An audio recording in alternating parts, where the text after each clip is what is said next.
5వ రోజు. ఓకే, ఎన్ని సంవత్సరాల నుండి జపమాల చెప్తున్నామా? ఎన్ని సంవత్సరాల నుండి? మీ వయసు ఎంత ఉంటే అన్ని సంవత్సరాలు కదా. ఒక ప్రశ్న అడుగుతా, చెప్పారా? జపమాల అంటే ఏంటి? జపమాల అంటే ఏమిటి?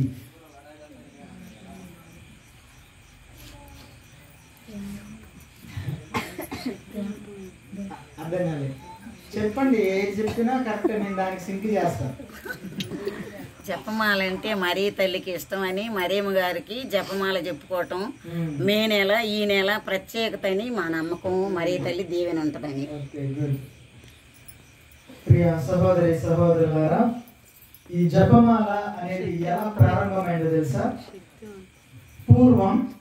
పూర్వం భక్తులు ప్రతి మతంలో కూడా వాళ్ళ దేవుణ్ణి ప్రార్థించడానికి ఏదో ఒక మార్గాన్ని ఎన్నుకునేవాళ్ళు. అవునా?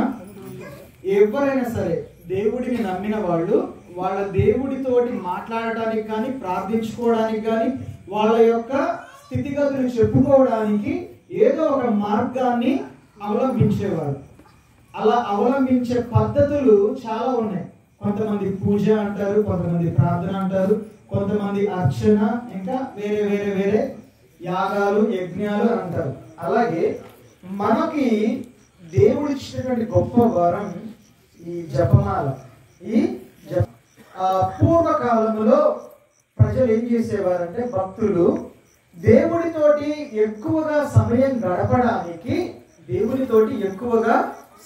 గడపడానికి వాళ్ళు ఎన్నుకున్న మార్గం ఏంటి అని అంటే, పరలోక ప్రార్థనను 150 సార్లు చెప్పడం.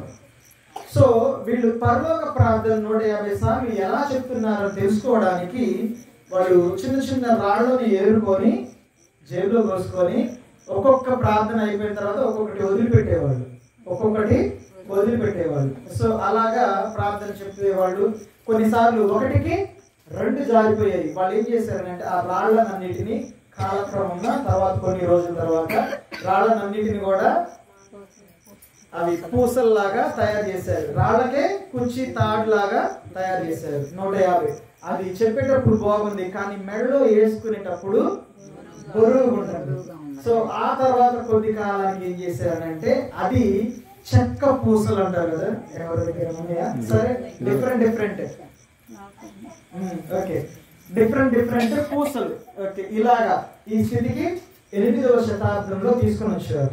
సో ఈ 150 పరలోక ప్రార్థనలు చెప్పడానికంటే ఇంకా దేవునితో లీనమయ్యే వాళ్ళు ఏం చేశారనంటే, కీర్తనలు ఎన్ని ఉన్నాయి? 150 కీర్తనలను బట్టి ప్రార్థన చేసేవాళ్ళు. కొన్ని రోజుల తర్వాత కీర్తనలను బట్టి ప్రార్థన చేశారు. మరి చదువు లేని వాళ్ళ పరిస్థితి ఏంటి? వాళ్ళకి ఏంటి అంటే, వాళ్ళు ఇదే పాత పద్ధతిలో 150 పరలోక ప్రార్థనలను చెప్పేవాడు. తర్వాత మరియ తల్లి మీద ఉన్న భక్తితోటి, మరియ తల్లి మీద ఉన్న గౌరవంతో దేవర వర ప్రసాదం చేత అనే ప్రార్థన దానికి యాడ్ అయ్యింది. సో అలాగా మనకి జపమాల అనేది ప్రారంభమైంది. ఈ జపమాల అనేది కూడా ఒక్కొక్క పూస మనం చెప్పే ప్రార్థన, ఒక్కొక్క ప్రార్థన. ఏం ప్రార్థన? 1 పరలోక ప్రార్థన ఉంటుంది, 10 మంగళవార ప్రార్థన ఉంటుంది కదా. ఈ పూస విడిగా ఉంటే ఏమంటాం మనం? పూస. దీన్ని ఒకదానికొకటి అనుసంధానించి పెడితే దండ. అలాగే మీరు చూడండి, పువ్వు, రోజా పుష్పం ఉంది కదా, ఒక్కొక్క బీడ్ ఒక్కొక్క రోజా పువ్వు.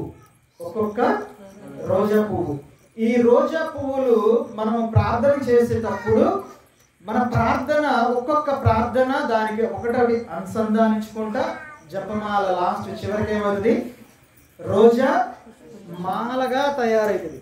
రోజా జపమాల అంటే రోజా పూల మాల, రోజా పుష్పమాల. అది పూజ అంతా అయిపోయిన తర్వాత మరియ తల్లిని అలంకరించింది. మరియ తల్లిని అలంకరించింది. అది జపమాల. ఈ జపమాల కూడా ఇంకా పవర్ఫుల్ రావడానికి ఏంటి అంటే, ఒకప్పుడు టర్కీ దేశస్తులు ముస్లింలకి క్రైస్తవులు అంటే పడేది కాదు, తెలుసా? అది ఒకటి. మరి మీకు తెలిసినప్పుడు చెప్పను, ఇది జపమాలకు వచ్చినటువంటి విశిష్టత. మరియ తల్లి గురించి అప్పటి నుండి ఇప్పటికీ కూడా అనేక సందేహాలు వస్తుంటాయి. చాలా మంది చాలా సందేహాలు వ్యక్తపరుస్తారు. మన దగ్గర మనం కథోలికులం కాబట్టి మన తల్లిదండ్రులు చెప్పిన దాన్ని బట్టి చిన్నప్పటి నుండి మనం నమ్ముతాం.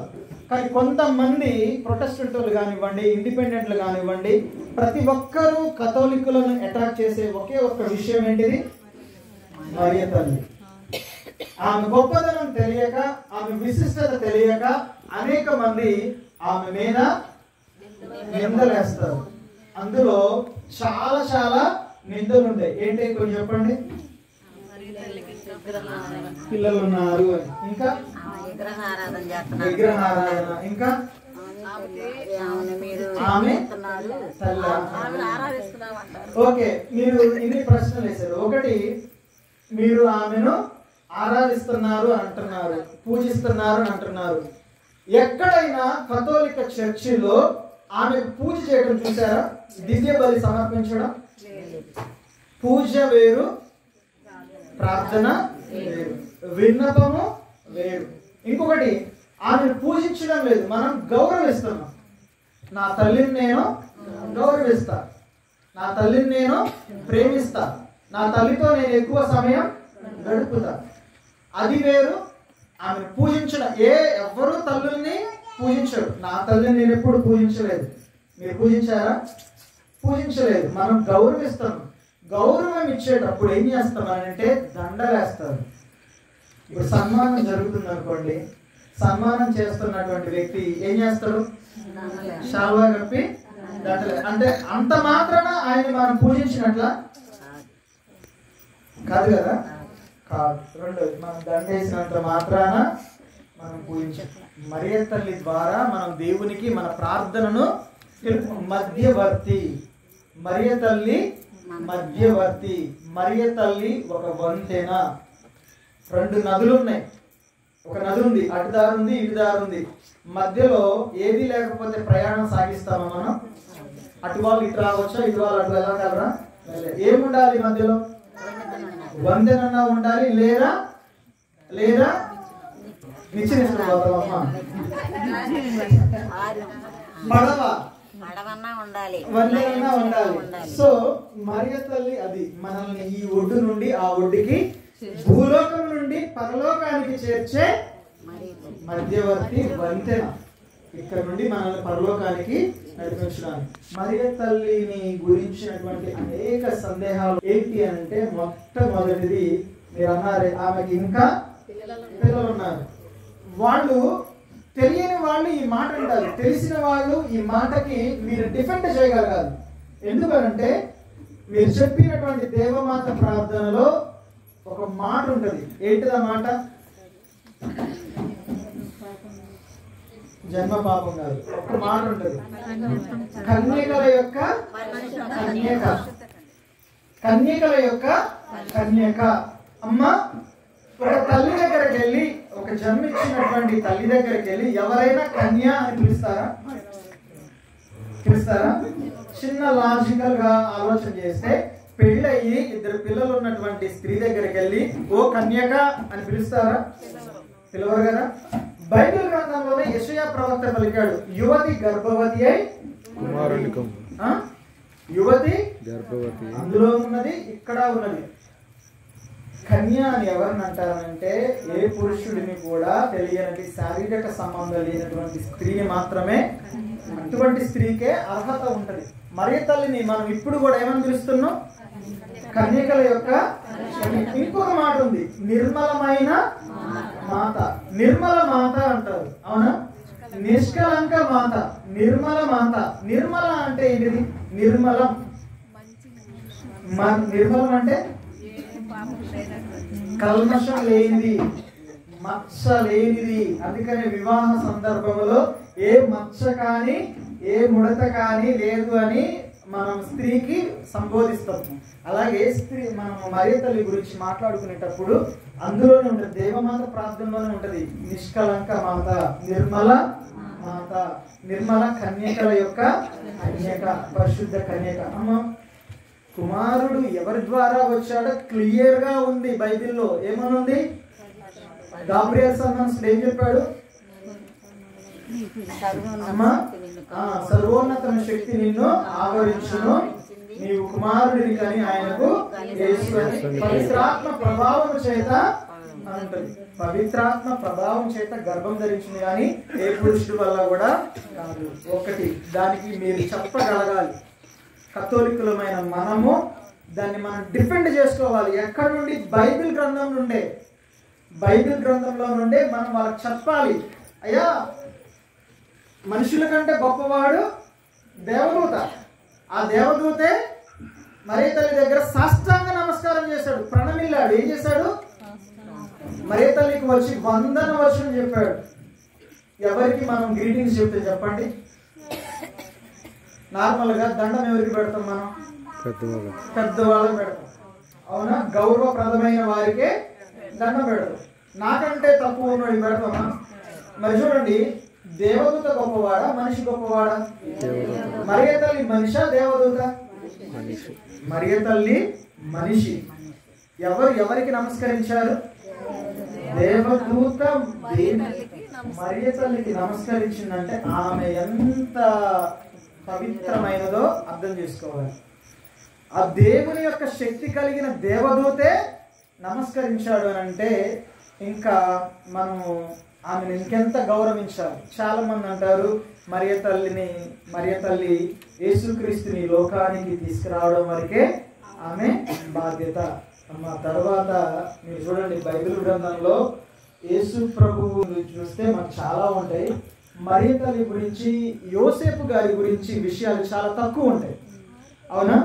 మీరు చూడండి, యోసేపు గారు ఐగుప్తుకు పయనమై పారిపోయిన దాకానే ఆయన కనబడదు. తర్వాత ఎక్కడైనా ఉన్నది ఆయన ప్రస్తావన?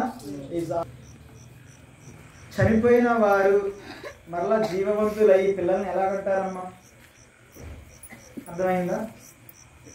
మరియ తల్లి యేసు ప్రభు చిన్న బాలుడుగా ఉన్నప్పుడే ఐగుప్తుకు పారిపోయారు. ఐగుప్తు నుండి నజరేతుకు వచ్చారు. నజరేతుకు వచ్చిన తర్వాత వెంటనే యోసేపు గారు మరణించారు. ఎక్కడా ఉండదు, తెలియదు ఆ విషయం. రెండవది, మరియ తల్లి గురించినటువంటి విషయాలు ఏంటి అని అంటే, మీరు చూడండి, ఏ పరిశుద్ధ గ్రంథంలోనైనా, అది కథోలికులది కావచ్చు, ప్రొటెస్టెంట్ది కావచ్చు, ఎవరిదైనా సరే మరియ తల్లి గురించి చెప్పేటప్పుడు ఒక మాట ఉంటుంది. ఏంటిది అని అంటే, ఇందాక మీరు అన్నారు, స్త్రీలందరిలో నీవు ధన్యురాలు. ఒకటి అదొకటి. రెండవది, అనుగ్రహ పరిపూర్ణురాల నీకు శుభం. దేవమాత చెప్పినటువంటి మాట. ఎవరు చెప్పిన మాట? దేవమాత చెప్పినటువంటి మాట. అనుగ్రహ పరిపూర్ణురాల నీకు శుభం. నాలో అపవిత్రత ఉంటే నాలో ఆ అనుగ్రహం ఉంటుందా? నాలో ఆ కన్యత్వం లేకపోతే మనకు ఆ పేరు వచ్చిందా? మనిషి స్త్రీలందరిలో ఆమె ధన్యురాలు, అనుగ్రహాలన్నిటికీ పరిపూర్ణురాలు. ఎందుకు అయ్యింది అని అంటే, నీకంటే నాకంటే ఇక్కడ ఉన్న వాళ్ళందరికంటే కూడా మరియ తల్లి గొప్పది. మరియ తల్లి గొప్పది. అది కూడా వాళ్ళకి తెలియదు. ఇంకొకటి, మరియ తల్లిని మీరు గౌరవిస్తారు, ఏదైనా చేస్తారు, ఎందుకు ప్రదక్షిణగా తీసుకెళ్తున్నారు అని కూడా అంటారు, అవునా? అడిగారు ఎవరు మిమ్మల్ని? వచ్చినాయా, రాలేదా? మీకు తెలుసా దీని సంగతి? మీకు ఆన్సర్ వచ్చా? ఆన్సర్ ఉందా? బైబిల్ గ్రంథం నుండి చెప్తాను నీకు ఇంకొక విషయం. ఏంటి అని అంటే, బైబిల్ గ్రంథంలో, యెహోషువ గ్రంథంలో ఉంటది. మీరు ఎరికో గోడల గురించి విన్నారా? ఎరికో సిటీ. ఇశ్రాయేలీలు ఎవరికైనా నిద్ర వస్తే నాకు చెయ్యొద్దండి, నేను ఆపేస్తా, టక్కున ఆపేస్తా. ఎవరికైనా నిద్ర వస్తే నాకు చెప్పండి, టక్కున ఆపేస్తా. నేను ఫర్దర్ వెళ్తాను. యెహోషువ గ్రంథంలో 6వ అధ్యాయం ఉంటది. ఎరికో పట్టణం. ఇశ్రాయేలీలు ఒకదాని తర్వాత ఒకటి పల్లెని పట్టణాన్ని ఆక్రమించుకుంటూ వస్తున్నప్పుడు ఎరికో పట్టణాన్ని వాళ్ళు జయించలేకపోయారు. ఎందుకని? ఆ పట్టణము సురక్షితంగా ఉంది. దేని చేత? పటిష్టమైన గోడలు దాని చుట్టూ కట్టారు.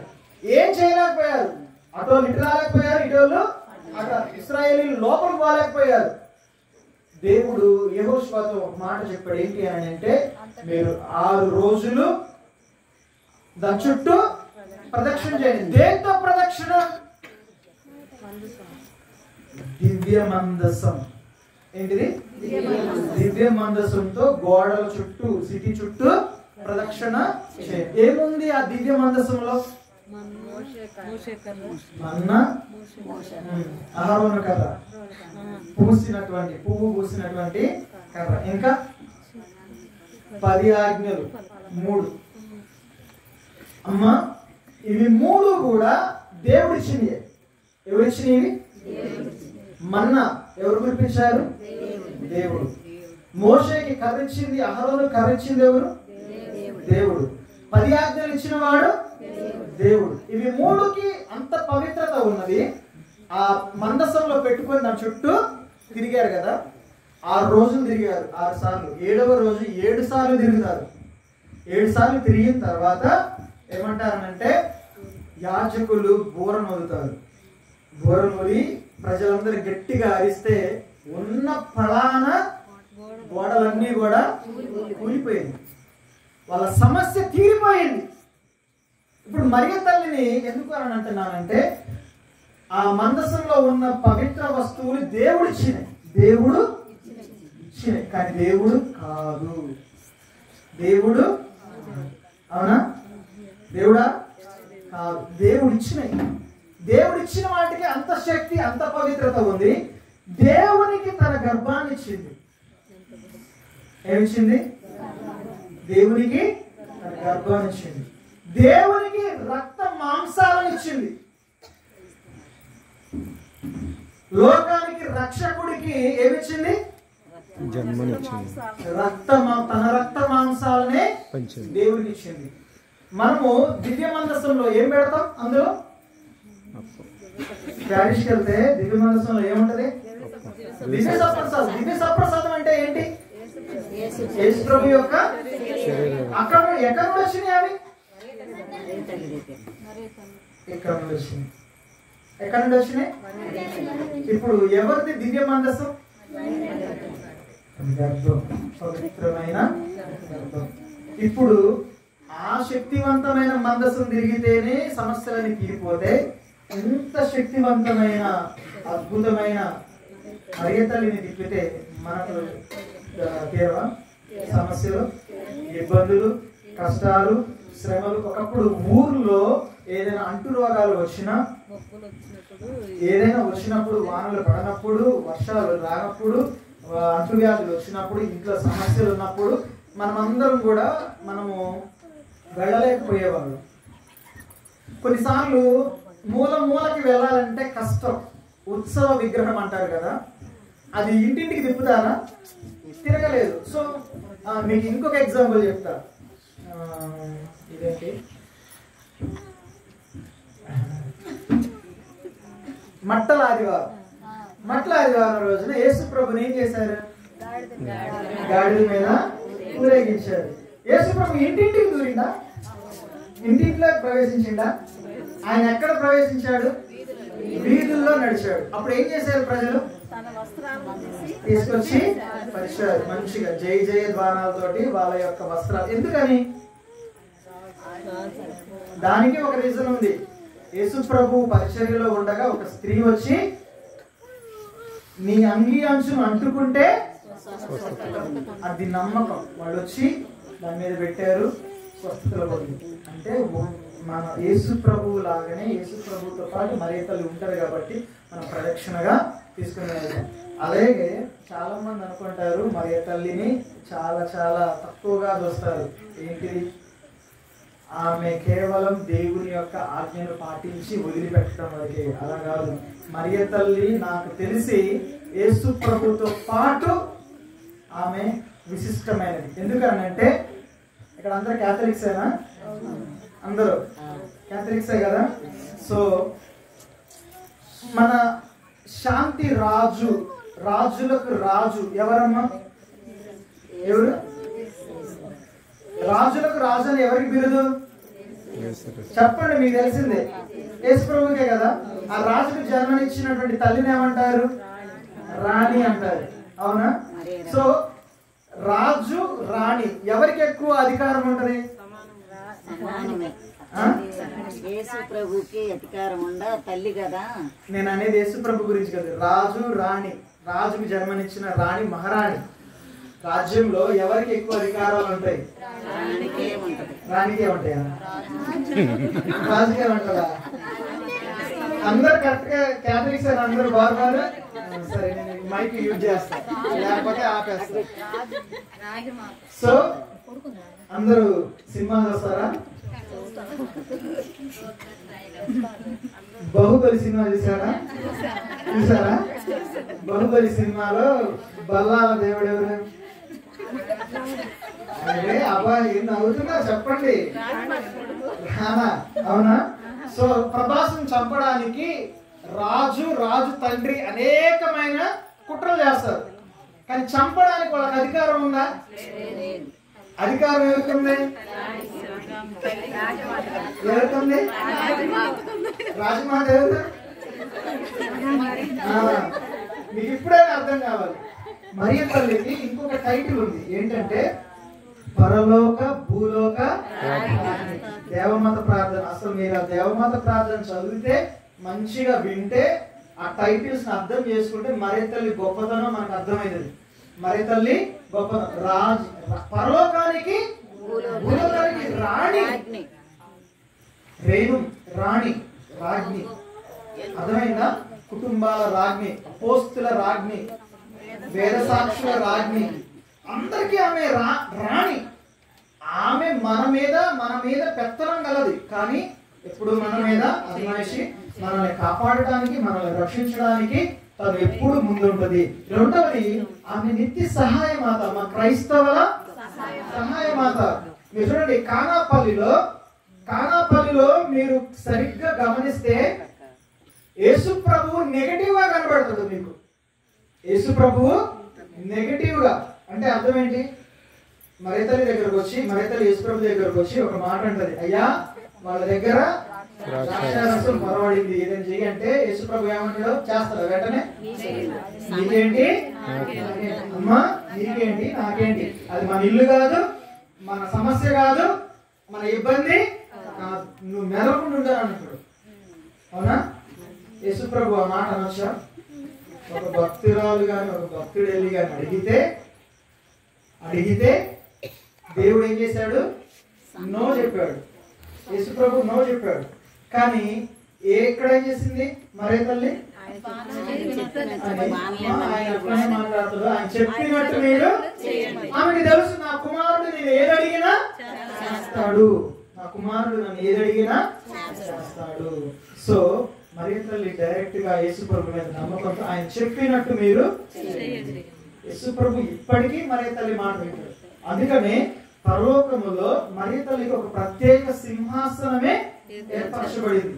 దేవుడు ఆమెను మన పరలోకానికి భూలోకానికి రాణిగా మార్చాడు. ప్రియ సహోదరి సహోదరులారా, మరియ తల్లి యొక్క విశిష్టత ఎంతో గొప్పది. మనం చదివిన కొద్దీ, తెలుసుకున్న కొద్దీ, ప్రార్థన చేస్తున్న కొద్దీ, ఆమెకు మనము దగ్గరవుతున్న కొద్దీ తన విశిష్టత అనేది మనకి అర్థమవుతుంది. ఆ విశిష్టత కేవలము జపమాల ద్వారానే వస్తుంది. జపమాల కూడా మనం ఆమె ప్రార్థన చేయడం లేదు. జపమాలలో మీరు ఎవరైనా సరే గుర్తులు, ఎన్ని గుర్తులు? 5 గుర్తులు కదా, అవునా కాదా? 5 గుర్తులు, 4 గుర్తులు, ఎన్ని గుర్తులు? 8 గుర్తులు. గుర్తులు నేను రహస్యాలు అడగలేదు, గుర్తులు అడిగా. మీరు జబ్దట తీసి చూసినా కానీ అర్థమవుతుందిగా. 5 గుర్తులు, 5 గుర్తులు కదా.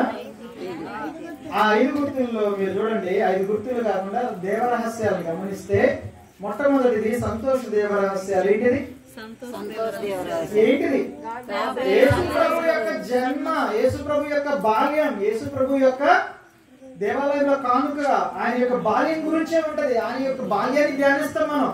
దుఃఖదేవ రహస్యాలు, ఆయన కష్టం, ఆయన శ్రమలు, ఆయన బాధలు, ఆయన మరణాన్ని ధ్యానిస్తాం. తర్వాత మహిమ దేవ రహస్యాలు, ఆయన పునరుత్థానం, ఆయన పరలోకానికి ఎలా వెళ్ళాడు, తండ్రి పక్కన ఎలా కూర్చున్నాడు, ఆయన మహిమను మనం ధ్యానిస్తాం. తర్వాత వెలుగుదేవ, ఆయన పరిచర్య, ఆయన జ్ఞానస్థానం, ఆయన శిష్యుని ఏ విధంగా పిలుచుకున్నాడు, అవన్నీ దివ్య సత్ప్రసాదాలు ఏ విధంగా స్థాపించాడు, సాక్రమెంట్స్ ఏ విధంగా అన్ని యేసు ప్రభు జీవితాన్ని మనం ధ్యానిస్తాం. మరియ తల్లి గురించి ఏమి కూడా, కానీ మరియ తల్లి ద్వారా యేసు ప్రభు దగ్గరికి వెళ్తాము. అర్థమైందా? మరియ తల్లి ద్వారా యేసు ప్రభు దగ్గరికి మనం వెళ్తున్నాం. అమ్మా, జపమాల ఎంత విశిష్టమైనది అంటే, నీ చేతిలో జపమాల ఉంటే దావీదు చేతిలో ఏమన్నట్టు ఒడిశా తెలుసా? ఒక్కటే పాయింట్ చెప్తా, ఇంకొక 5 minutes. మేబీ ఇటు పక్కనేమో గొలియాతు, ఇటు పక్కనేమో దావీదు. యుద్ధం, ఈ యుద్ధం ఇద్దరికి జరిగితే డైరెక్ట్ గా ఎవడు గెలుస్తాడు? గొలియాతు వచ్చి ఒక దెబ్బ కొడితే పడిపోతాడు. ఎందుకంటే ఆజానుబాహుడు, అన్నీ ఉన్నాయి, కవచాలు ఉన్నాయి, పడిసి ఉంది, అన్నీ ఉన్నాయి. ఆయనేమో తన ఆయుధాలు నమ్ముకొని వస్తే ఇక్కడ ఏం చేశాడు? ఆయన దేవుని పేరు మీద, దేవుని మీద నమ్మకంతో, విశ్వాసంతో వచ్చాడు. ఏటి ఒడ్డుకు పోయి ఎన్ని ఏరుకున్నాడు? 5 రాళ్ళు. 5 రాళ్ళు. జపమాలలో ఎన్ని గుర్తులు? 5 గుర్తులు. ఒక్కటే రాయి తిప్పాడు, కాడ పగిలిపోయింది, ఉరికిండు, పోయి తాగట్ చేసింది. జపమాలను ధరించి జపమాలను చెప్తే ఆ 5 గుర్తుల్లో ఒకటి నీ సమస్యలన్నిటిని కూడా తీర్చేసింది. రెండవది, నువ్వు జపమాల ధరించి జపమాల విశ్వాసం చెప్తే నీ చేతిలో సంసోను చేతిలో ఉన్న ఆయుధంతో సమానం. ఏముంది ఆయన చేతిలో? గాడిద. ఇంకా ఆయనకి వ్యతిరేకంగా ఎంతమంది ఉన్నారు తెలుసా? 1000 మంది ఉన్నారు. వాళ్ళందరూ కత్తులు అన్నిటితో వచ్చారు. ఈయనకి ఏమీ లేదు, దారిని పోతుంటే కనపడదు. అది తీసుకొని ఒక మాట, నేను ఈ గాడిద దవడతో ఈ ఫిలిష్తీయులని గాడిదలను కొట్టినట్టు. నీ చేతిలో జపమాల ఉంటే అంత శక్తి నీకు ఉంటుంది. అన్ని సమస్యలు కానివ్వండి, ఇబ్బందులు కానివ్వండి, కష్టాలు కానివ్వండి, వ్యాధులు కానివ్వండి, అన్ని సమస్యపోతాయి. అక్టోబర్, మే ఈ 2 నెలలే మనం జపమాల చెప్పాలి కదా. అక్టోబర్, మే నెలలోనే జపమాల చెప్పుకోవాలి. రోజు సీరియల్ ఆదివారం ఒక్కరోజే. Very good. రోజు సీరియల్ చూడాలి. ఈ 2 నెలలే జపమాల చెప్పాలి. మంచి గుడ్ క్యాథలిక్స్, క్రైస్తవులు. ప్రతి క్రైస్తవుడు ఆ తల్లిని వదిలిపెట్టకూడదు. ప్రతి క్రైస్తవురాలు ఆ తల్లి యొక్క జపమాల ప్రార్థనని విడిచిపెట్టి, ఈనాడు ప్రత్యేకంగా ఈ కుటుంబం మరియ తల్లి ప్రార్థనను పెట్టుకున్న కుటుంబాన్ని దేవుడు ఆశీర్వదించాలి అని, ప్రత్యేకంగా వారి యొక్క తలంపులను, ఉద్దేశములను, కోరికలను నెరవేర్చాలి అని ఈ యొక్క జపమాలలో వారి కొరకు, వారి కుటుంబం కొరకు ప్రార్థించడము.